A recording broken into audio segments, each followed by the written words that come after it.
Damos comienzo a un nuevo programa, Servidores de Dios. Quien te habla es Manuel Cornejo. Estaré compartiendo la palabra de Dios y lo haré de una manera expositiva, versículo a versículo. Y en esta ocasión será en la segunda carta a Timoteo, capítulo 3 y versículo 17, donde dice: a fin de que el hombre de Dios sea perfecto, enteramente preparado para toda buena obra. La cláusula del último versículo comienza con la conjunción para qué, que expresa el propósito, es decir, todo cuanto está en el versículo anterior tiene un propósito definido en relación con el hombre de Dios, ya que el sustantivo es el nombre genérico para hombre y mujer, esto es, el genérico de persona. No cabe duda de que son creyentes aquellos a quienes se refiere aquí el apóstol Pablo, puesto que le acompaña el dativo de Dios. Aunque no es excluyente, debe considerarse como aplicable también a los maestros bíblicos. Al hablar de hombre, se establece aquí un contraste entre niños en Cristo, así como con las consecuencias que el infantilismo espiritual conlleva de divisiones, de disensiones, de conflictos, de falta de estabilidad en la fe, etcétera, etcétera. Así pues, el propósito divino para este hombre de Dios es que alcance la madurez espiritual, aunque también se traduce en la Reina Valera como perfecto, que tiene que ver más bien con aptitud. De manera que sea ajustado completo, que son acepciones del adjetivo y que comporta equilibrio y también proposición. Esta acción de la palabra de Dios es para que el creyente sea perfectamente apto para hacer algo.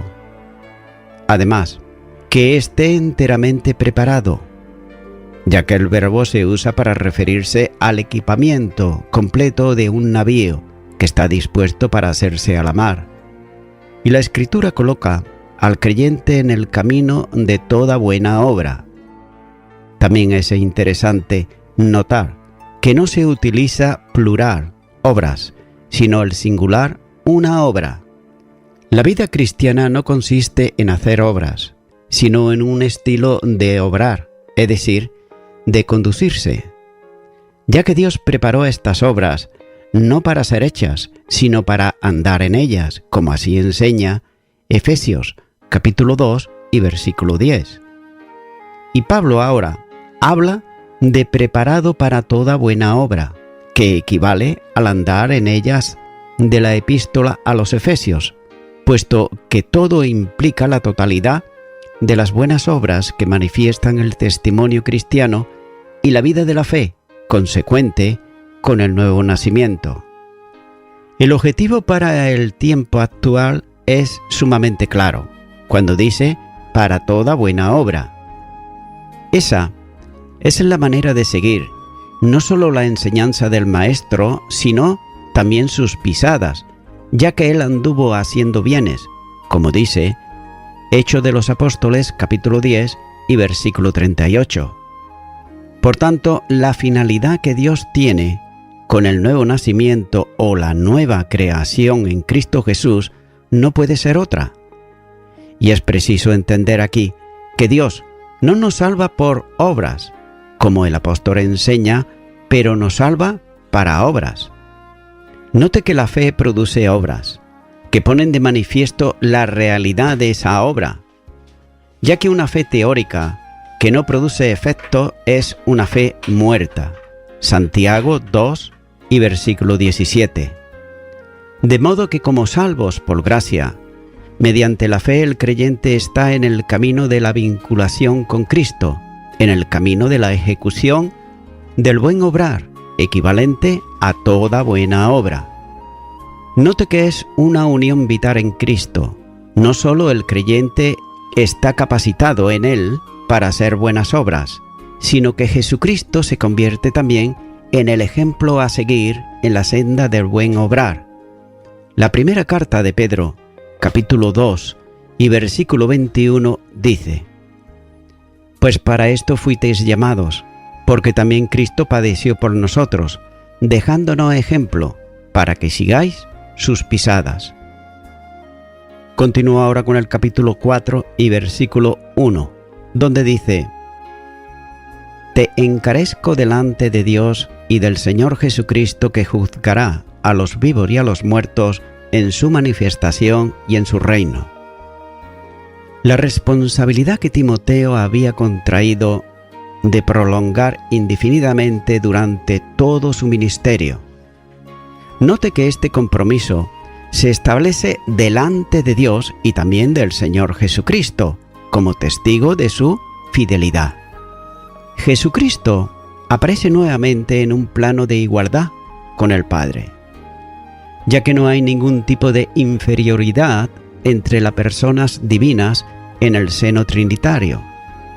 Ninguna limitación hay en Cristo en comparación con el Padre. De otro modo, nada hay en Él que no sea plenamente divino. Y la Biblia enseña firmemente la deidad de Cristo. Por ejemplo, en Juan, capítulo 1 y versículo 1, donde dice: En el principio era el Verbo, y el Verbo era con Dios, y el Verbo era Dios.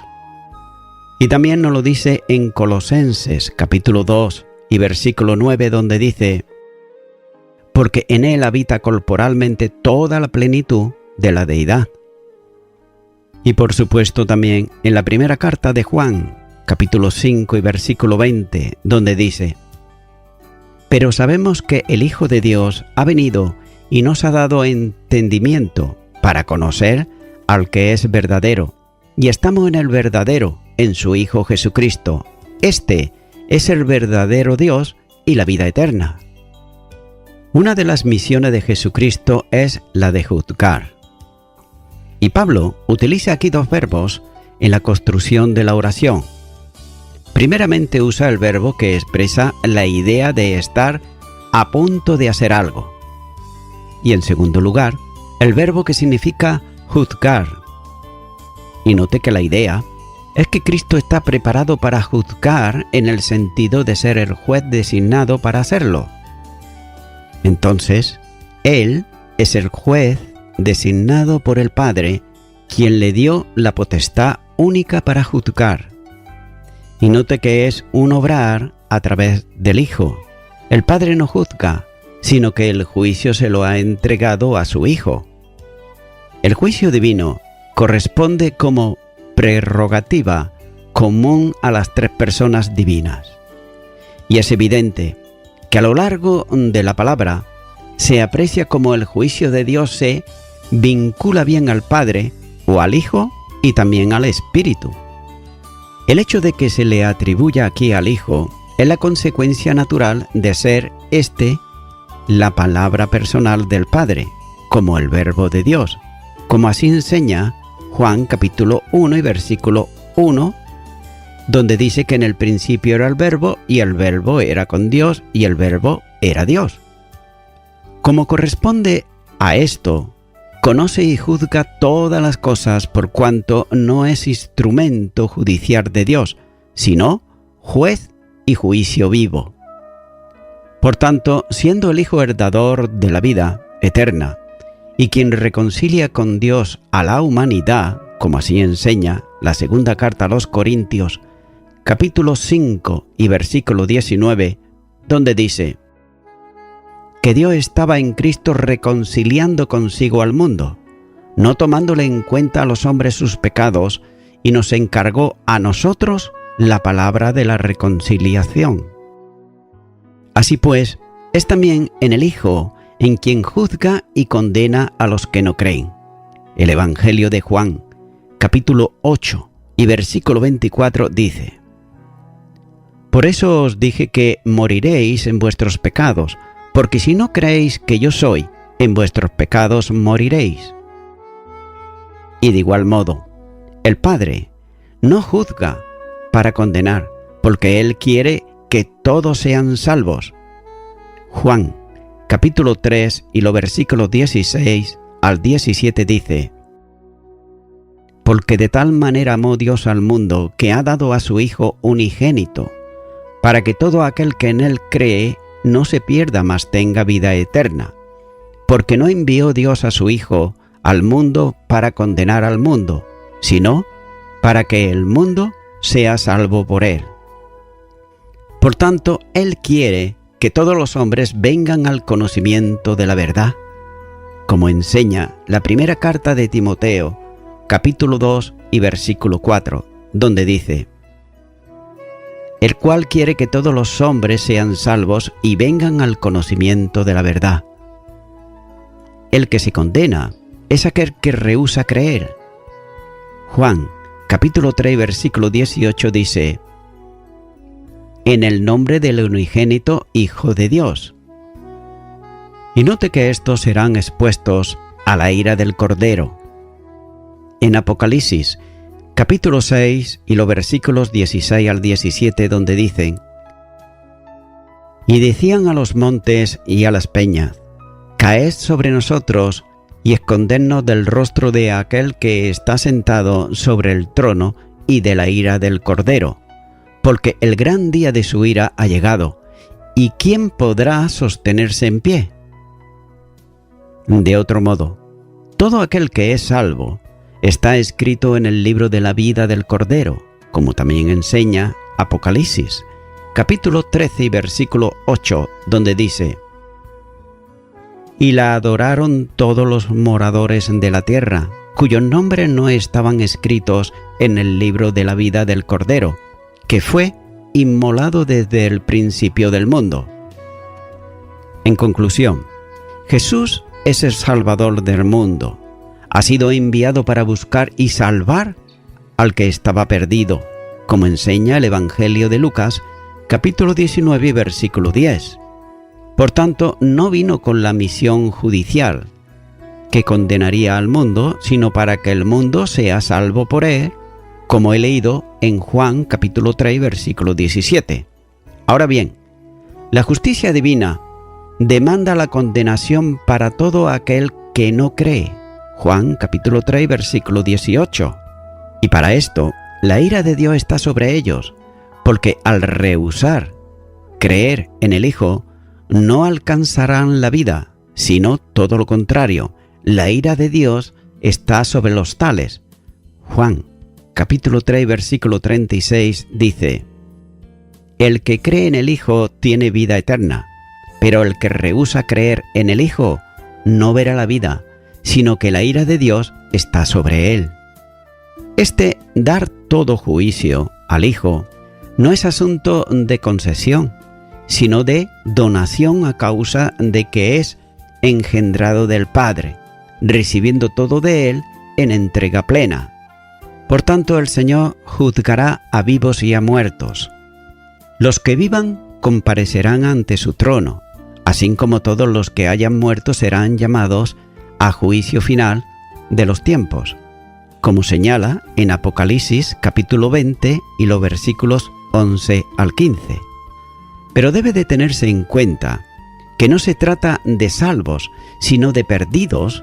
Para los primeros habrá un juicio ante el tribunal de Cristo, no para condenación, sino para recompensa, como enseña Romanos capítulo 14, versículo 10, y la segunda carta a los Corintios, capítulo 5 y versículo 10. La Biblia enseña sobre el examen de este juicio. En la primera carta a los Corintios, capítulo 4 y versículo 5, dice: así que, no juzguéis nada antes de tiempo, antes que venga el Señor, el cual aclarará también lo oculto de las tinieblas y manifestará las intenciones de los corazones, y entonces cada uno recibirá su alabanza de Dios. También, en el tiempo de la segunda venida, será juzgado Israel y las naciones para la entrega al reino milenial, como dice el Evangelio de Mateo, capítulo 25, y los versículos 31 al 46, y Lucas, capítulo 18, y versículo 8. Por tanto, Timoteo debía de considerar que también él tenía que comparecer ante el tribunal de Cristo, y lo debería de hacer para dar cuentas de la administración que le había sido encomendada. El apóstol se refiere también a la manifestación y al reino de Cristo Jesús, ya que ambos son acontecimientos futuros que están vinculados a Él. La manifestación es una referencia a la segunda venida, cuando descienda de los cielos para iniciar el tiempo del reino futuro conforme a lo que está profetizado. Y por otro lado, a la manifestación seguirá el reino, que tiene que ver con el tramo final del reino de los cielos o reino de Dios en la tierra actual, para proyectarse definitivamente a cielos nuevos y tierra nueva en el futuro perpetuo de la relación de Dios con el hombre y la creación. Apocalipsis, capítulo 22 y versículo 3 dice: «Y no habrá más maldición, y el trono de Dios y del Cordero estará en ella, y sus siervos le servirán». Ambos momentos están precedidos de juicio. El siervo de Dios debe vivir a la luz de la venida del Señor, ya que el reino en sus expresiones futuras están determinadas por Dios, quien ha colocado a su Hijo como el Rey, como así enseña el salmista en el Salmo 2 y versículo 6, donde dice: «Pero yo he puesto mi Rey sobre Sión, mi santo monte». Así pues, dado que no sabemos cuándo será la segunda venida, el creyente debe vivir a la sombra de ese acontecimiento como si se produjese de forma inmediata. Continúa ahora con el versículo 2, donde dice: «Que prediques la palabra, que inste a tiempo y fuera de tiempo, redarguye, reprende, exhorta con toda paciencia y doctrina». Nótese la solemnidad del texto, que aprecia por el uso de 5 imperativos, ya que estos mandatos ponen de manifiesto la extensión que el apóstol da al encarecer del versículo anterior. Y note que el primero tiene que ver con predicar o proclamar la palabra de Dios. Y el verbo expresa la idea de actuar como un heraldo. Y además está en el uso de aoristo en cada uno de los imperativos, ya que establece la extensión, es decir, debe de hacer Timoteo lo que se le indica de una vez por todas, incluyéndolo plenamente, y persistía además en ello. Predicar la palabra no es exponerla simplemente o enseñarla sistemáticamente, sino darla como un mensaje que Dios encomienda a un servidor que ha seleccionado para ello. Y note que es una proclamación hecha en el nombre de Dios. La segunda carta a los Corintios, capítulo 5 y versículo 20 dice: «Así que somos embajadores en el nombre de Cristo, como si Dios rogase por medio de nosotros. Os rogamos, en el nombre de Cristo, reconciliaos con Dios». También tiene que ver con la transmisión de un mensaje fundamental, en el sentido de establecido o determinado por Dios, que debe ser aceptado y obedecido como tal. Así lo hizo Jesús, ya que las gentes se agolpaban, no tanto para oír a un gran predicador, sino para oír la palabra de Dios. Lucas, capítulo 5 y versículo 1, dice que aconteció que, estando Jesús junto al lago de Genesaret, el gentío se agolpaba sobre él para oír la palabra de Dios. Y note que cuando predicaba anunciaba el evangelio del reino de Dios, como dice en Lucas capítulo 8 y versículo 1. Y lo que predicaba y lo que enseñaba era la palabra de Dios, como podemos ver en Juan capítulo 17, versículo 6, versículo 14 y versículo 17. Además, Timoteo había visto hacer esto mismo a Pablo, como señala la primera carta a los Corintios capítulo 15 y los versículos del 1 al 11. Y este es el tipo eficaz de predicación, aunque impune a quienes resisten a la verdad. Y Timoteo no debía de acobardarse en este sentido, sino que debía adquirir un compromiso en la predicación. También nótese que lo único que puede llamarse predicación o proclamación tiene que ver con la palabra de Dios. Es decir, lo único que debe de predicarse en la iglesia o en la evangelización es la palabra, es decir, la escritura. Ya que no es cuestión de charlas, ni de reflexiones, ni de vanas palabrerías, como también expuso en el capítulo 2, versículo 14 y versículo 16, sino de proclamar la enseñanza o la doctrina mencionada antes, en el capítulo 1 y versículo 13.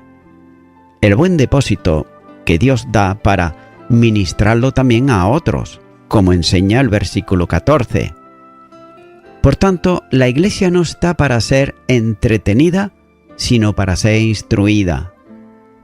Ya que algunos predicadores, repito, algunos predicadores, consideran que la congregación debe irse habiendo disfrutado de todo, de modo que en el discurso se pueden entremezclar, por ejemplo, historias, chistes, jocosidades y cosas por el estilo, que distienden a los creyentes, pero que por otro lado, espiritualmente no los edifica.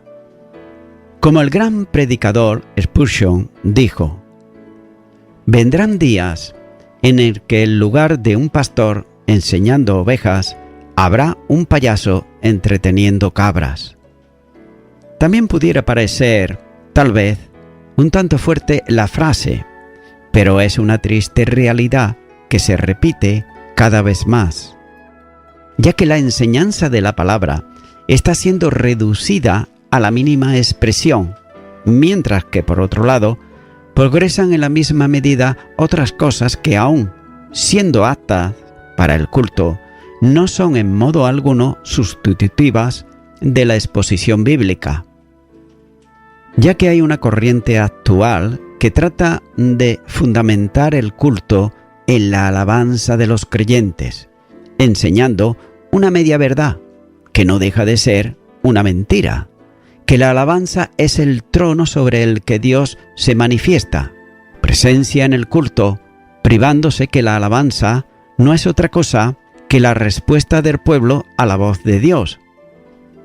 Pero note esto porque es muy interesante, y es que la palabra y ninguna otra cosa es la que debiera de abrir el culto cristiano, ya que el pueblo del Señor se reúne para oír lo que Dios tiene que decirle y no para decirle Él lo que desea a Dios. Además, no es el pueblo de Dios el que le invita a Él para estar presente en el culto, sino justamente al revés. Es Dios quien convoca a su pueblo para que acudan a alabarle. La solemnidad del mensaje hace por otro lado que es sumamente necesario que el predicador inste. Y Pablo utiliza aquí el verbo en auristo, segundo ingresivo que tiene el sentido de venir, llegar, aparecer, acercarse, presentarse. En la voz activa tiene también en el sentido de arremeter, de instar. Y el verbo tiene un sentido más que de insistencia, el de estar preparado en todo tiempo para llevar a cabo la proclamación. Por ello, debe de hacerlo a tiempo y a destiempo, ya que no se trata de ser inoportuno, sino de aprovechar toda oportunidad para cumplir fielmente con el ministerio. De otro modo, que aunque la predicación, la proclamación del mensaje pudiera ser o no aceptada, no permite que sea descuidada. Y Pablo está advirtiendo aquí a Timoteo que persista en predicar y enseñar, aprovechando toda oportunidad para hacerlo. Efesios, capítulo 5 y versículo 16 dice: aprovechando bien el tiempo, porque los días son malos. Y además de predicar, debía también de redarguir. Nótese que es otro imperativo que establece el mandamiento, y esta vez con el verbo que tiene el significado de convencer, redarguir, poner en evidencia, ya que el predicador tiene también que reprender conforme a la palabra y según ella. Con todo, debe de apreciarse que la reprensión está vinculada siempre con la palabra de Dios, ya que no puede ser reprendido quien no se desvíe de la palabra, y nadie puede reprender si no es por la palabra. Ahora bien, en ocasiones se reprende a creyentes por no guardar estrictamente las formas tradicionales, también las costumbres de la iglesia, la forma del culto, la música en las canciones, el modo de practicar las enseñanzas y otras muchas cosas que son solamente religión y liturgia, pero no son doctrina. De ahí la instrucción del apóstol Pablo, advirtiendo aquí a Timoteo para reprender solamente con la palabra y conforme a ella. Y otro mandamiento tenía que ver con la exhortación. Como el anterior se establece usando también el aoristo de imperativo del verbo, que equivale a alentar, amonestar, confortar y animar. A menudo se traduce como por consolar, ya que la palabra no es la expresión justiciera y descarnada que sólo señala el pecado, y es sin embargo el aliento de Dios para la vida cristiana. Incluso en caso de pecado, la exposición bíblica lo denuncia, pero consuela al pecador señalándole la gracia y la misericordia perdonadora. Nótese, Primera de Juan, capítulo 1 y versículo 9 dice: si confesamos nuestros pecados, Él es fiel y justo para perdonar nuestros pecados y limpiarnos de toda maldad. Por tanto, todos los mandamientos anteriores, y de forma especial este último, han de cumplirse bajo dos condiciones. Primero, con paciencia, literalmente longanimidad, que pone de manifiesto la condición tolerante y también paciente que no se rinde ante las circunstancias ni sucumbe ante las pruebas, ya que es una virtud distintivamente cristiana, como así señala la segunda carta a los Corintios, capítulo 6 y versículo 6. Por tanto, la longanimidad o paciencia es un atributo divino, como señala Romanos capítulo 2 y versículo 4, donde dice: ¿o menosprecias las riquezas de su benignidad, paciencia y longanimidad, ignorando que su benignidad guía al arrepentimiento? Se trata pues de exhortar con paciencia, que es ser lento para airarse y mostrar una amable perseverancia en relación con quien es exhortado o enseñado en la palabra de Dios. Muchas veces el que reprende lo hace desde la ira en lugar de la paciencia, olvidando que se trata de un hermano y no de un enemigo. También debe de recordarse que el hombre espiritual no se mide por la capacidad de reprender, sino por la de restaurar. Gálatas, capítulo 6, versículo 1 dice: hermanos, si alguno fuere sorprendido en alguna falta, vosotros que sois espirituales, restaurarle con espíritu de mansedumbre, considerándote a ti mismo, no sea que tú también seas tentado. Por tanto, cualquier exhortación que no descanse en la Escritura no es una exhortación correcta y espiritual. El ejemplo del apóstol debía ser tenido en cuenta por Timoteo. Con la palabra, reprendió a los líderes de la iglesia en Corintio por el tratamiento dado al caso del incestuoso, como señala la primera carta a los Corintios, capítulo 5, versículos 6 al 8 y versículo 13. Y también nótese en el Antiguo Testamento, Natán reprendió a David con la palabra del Señor. El segundo libro de Samuel, capítulo 12 y versículo 11 al 12, ahí lo tenemos. Y voy concluyendo con esto. Estimado y estimada oyente, en el versículo 1 y 2, el apóstol Pablo le manda a Timoteo, delante de Dios, que predique la palabra, en este caso, el Evangelio. Y también dice que el Señor Jesucristo, que juzgará a los vivos y a los muertos en su manifestación y en su reino. Nótese que está hablando del futuro que llegará. Y esto significa que todo aquel que rechace el Evangelio de la gracia en Cristo Jesús será juzgado por él mismo, ya que ahora aquí, en la tierra, el hombre y la mujer, que se cree bueno o buena y que hace buenas obras para ganarse el cielo, pero que sin embargo no quiere saber nada de Dios y tampoco de su Hijo Jesucristo, serán juzgados. Pero sin embargo, Dios siempre da oportunidades. Y tú, amigo, amiga, oyente, ahora tienes una oportunidad, ya que ahora, por medio de la fe, el hombre y la mujer puede ser justificado por Cristo Jesús.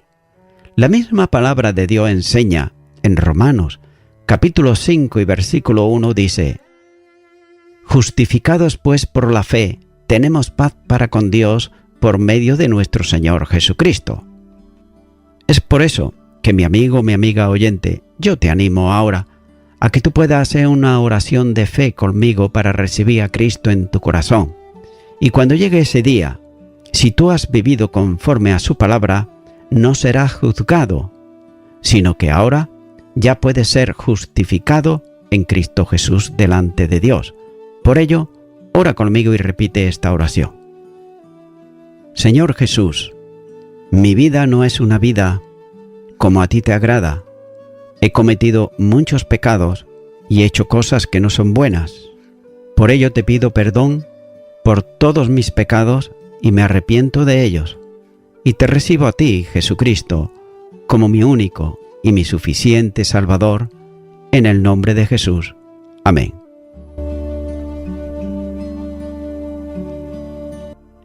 Amigo y amiga oyente, si tú has hecho esta oración de corazón, te recomiendo que comiences a orar a Dios, en primer lugar, en el nombre del Señor Jesucristo.